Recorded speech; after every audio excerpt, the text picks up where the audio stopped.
નમસ્કાર. ધોરણ 7 સામાજિક વિજ્ઞાન ચેપ્ટર 2 દિલ્હી સલ્તનત. વિદ્યાર્થી મિત્રો, આગળના વિડીયોની અંદર આપણે છે એ પહેલું ચેપ્ટર છે એ પૂર્ણ કર્યું. આ વિડીયોની અંદર આપણે બીજું ચેપ્ટર છે એની શરૂઆત કરીએ.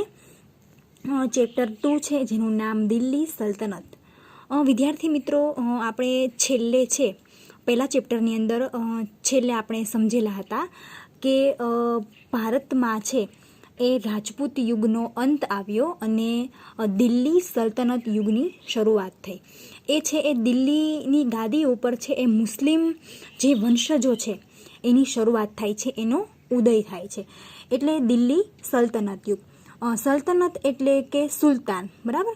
આપણે રાજપૂત યુગની અંદર છે એ રાજાઓને છે એ રાજા કહેતા હતા. પછી છે એ સલ્તનત યુગ આવે છે તો એમાં છે રાજાને સુલતાન કહેવામાં આવે છે. એવી જ રીતે મુઘલ કાળ હોય તો એમાં રાજાને છે એ બાદશાહ કહેવામાં આવે છે. તો આપણે છે એ દિલ્હી સલ્તનત, તો સલ્તનત યુગની અંદર છે એ રાજા હોય તો એને છે એ સુલતાન કહેવામાં આવે છે.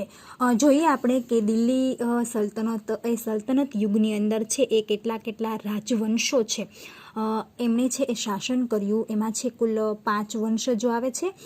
એમાં છે ગુલામ વંશ, ખલજી વંશ, તુગલક વંશ, સૈયદ વંશ અને લોદી વંશ. આ 5 જે વંશજો છે એમણે છે એ ખાસ કરીને એવું કહેવાય કે 350 વર્ષ સુધી છે એ દિલ્હીની ગાદી ઉપર છે એણે સત્તા ભોગવેલી છે.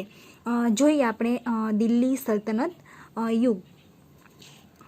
છેલ્લે આપણે ચેપ્ટર 1 પૂર્ણ કર્યું. એમાં આપણે જોયું હતું કે જે શિહાબુદ્દીન ઘોરી છે એ પોતે છે એ આક્રમણ કરે છે ભારત દેશ ઉપર અને પોતે છે અઢળક ધન સંપત્તિ છે એ લૂંટીને જાય છે. સાથે સાથે એ પોતે છે આપણો જે ધાર્મિક વારસો છે, આપણી જે મૂર્તિઓ છે એને છે એ તોડી ફોડી નાખે છે અને સાથે સાથે મંદિર છે એને પણ તોડી ફોડીને જાય છે. હવે એ પોતે છે આવું નુકસાન છે એ કરીને તો જાય છે, જતાં એ પોતે છે એમનો ગુલામ છે કુતુબુદ્દીન એબક, એને છે એ દિલ્હીની ગાદી ઉપર છે એ છોડીને જાય છે.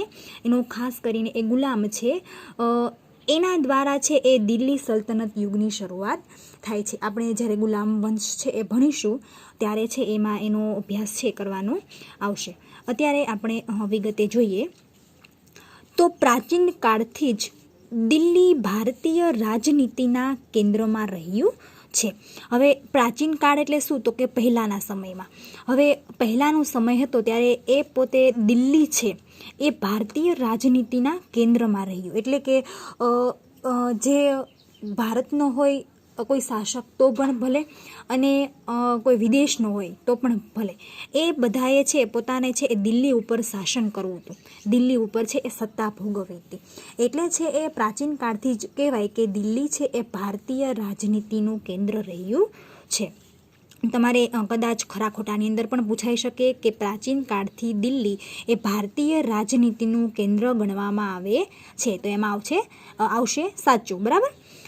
12મી સદીમાં તોમર અને ચૌહાણ રાજપૂતોના સમયમાં દિલ્હી વેપાર વાણિજ્યનું એક મહત્વનું કેન્દ્ર હતું. શું હતું, તો કે 12મી સદીની અંદર છે એ ચૌહાણ રાજપૂતોના સમયમાં એ દિલ્હી છે એ શું હતું, તો કે વાણિજ્યનું એક મહત્વનું કેન્દ્ર હતું. આપણને ખબર છે કે ચૌહાણ જે રાજપૂતો છે એમાં પૃથ્વીરાજ ચૌહાણનું નામ મોખરે છે. આપણો ભારત અને ગુજરાતની અંદર એનો ઇતિહાસ છે એ ઘણો મોટો છે. તો આવી રીતે છે એવા રાજપૂતો છે એના શાસનકાળ દરમિયાન છે એ દિલ્હી છે એ વેપારનું એક મહત્વનું કેન્દ્ર બની ગયું હતું. 13મી સદીની શરૂઆતમાં દિલ્હી સલ્તનતની સ્થાપના થઈ. હવે 13મી સદીની જે શરૂઆત છે ત્યારે એ દિલ્હી સલ્તનતની સ્થાપના થાય છે. જેવી 13મી સદી છે એ ચાલુ થાય છે એટલે એની શરૂઆતમાં જ દિલ્હી સલ્તનતની સ્થાપના થાય છે. ઈસવીસન 1206 થી ઈસવીસન 1526 સાલ છે એ ખાસ યાદ રાખજો. 1206 થી 1526 દરમિયાન ઉત્તર ભારતના વિશાળ વિસ્તાર ઉપર શાસન કરનાર શાસકોને સુલતાન અને શાસનકાળને દિલ્હી સલ્તનત તરીકે ઓળખવામાં આવે છે. હવે ખાસ યાદ રાખજો કે 1206 ઈસવીસન 1526 એટલે કુલ 350 વર્ષ જેવું થાય છે કે 320 વર્ષ જેવું થાય. તો આ સમયગાળા દરમિયાન છે એ ઉત્તર ભારતનો વિશાળ વિસ્તાર, બરાબર, જે દિલ્હી સલ્તનત છે એ સૌથી પહેલાં છે એ ઉત્તર ભારતના રાજ્યો, બરાબર.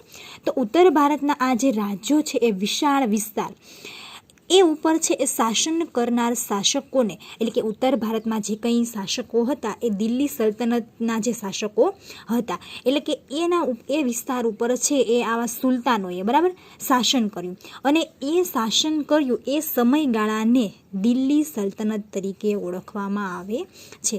ખાસ યાદ રાખજો, 350 વર્ષ, ઈસવીસન 1206 થી ઈસવીસન 1526. અને ઉત્તર ભારતના જે કંઈ વિશાળ વિસ્તાર છે એના ઉપર જે શાસન કરનારા હતા એને છે એ સુલતાનો કહેવામાં આવે. અને એ શાસન સુલતાનોએ કર્યું એ શાસનકાળને શું કહેવાય? તો કે દિલ્હી સલ્તનત તરીકે ઓળખવામાં આવે છે. આ શાસકો મૂળભૂત રીતે તુર્ક અને અફઘાનના મૂળના હતા. એટલે કે એ શાસકો છે શું હતા? તો કે તુર્કી અને અફઘાની એના મૂળ ત્યાંના હતા. આ 350 વર્ષ દરમિયાન દિલ્હી સલ્તનતમાં કુલ 5 વંશોએ સત્તા ભોગવી, બરાબર. હવે છે એ 350 વર્ષ સુધી છે એ પોતે છે એ આ જે વંશજો છે એમાં કુલ 5 વંશજો આવે છે. મેં તમને આગળ પણ કીધું કે દિલ્હી સલ્તનત એટલે કે દિલ્હી ઉપર છે કુલ 5 વંશોએ છે એ સત્તાનો પાયો નાખ્યો હતો. એમાં છે ગુલામ વંશ, અહીંયા નામ છે લિસ્ટ આપેલું છે, ગુલામ વંશ, ખલજી વંશ, તુગલક વંશ, સૈયદ વંશ અને લોદી વંશ. આ છે એ ખાસ યાદ રાખજો કે દિલ્હીની સત્તા ઉપર છે એ આ 5 વંશો છે, ગુલામ વંશ, ખલજી વંશ, તુગલક વંશ, સૈયદ વંશ અને લોદી વંશ, એનો સમાવેશ કરવામાં આવે છે. કદાચ તમને પરીક્ષાની અંદર પણ પૂછાઈ શકે કે દિલ્હીની સત્તા ઉપર કયા 5 વંશજોએ સત્તા સ્થાપી હતી, તેમાં 5 વંશજોના નામ આવશે. દિલ્હી સલ્તનતની સાથે આપણે આ પાઠમાં વિજયનગર અને બહમની સામ્રાજ્યનો પણ અભ્યાસ કરવાનો છે. હવે આ દિલ્હી સલ્તનત છે એમાં 5 વંશો છે, એના સિવાય આ પાઠની અંદર આપણે જે વિજયનગર છે અને બહમની જે સામ્રાજ્ય છે, બરાબર, એનો પણ આપણે અભ્યાસ કરવાનો છે. એટલે કે વિજયનગરનું જે સામ્રાજ્ય છે એના ઉપર છે એ કોણે શાસન કર્યું એની વાત કરી છે. પછી બહમનીનું જે રાજ્ય છે એની પણ જે વાત કરવાની છે. ત્યારબાદ છે એ આપણે આ જે દિલ્હી સલ્તનત યુગ છે એ સમયગાળા દરમિયાન કેવા કેવા બાંધકામો થયા અને કેવા કેવા કિલ્લાઓની રચના કરવામાં આવી એનો પણ અભ્યાસ કરવાનો છે. તો આપણે છે આ થોડીક બેઝિક માહિતી સમજી.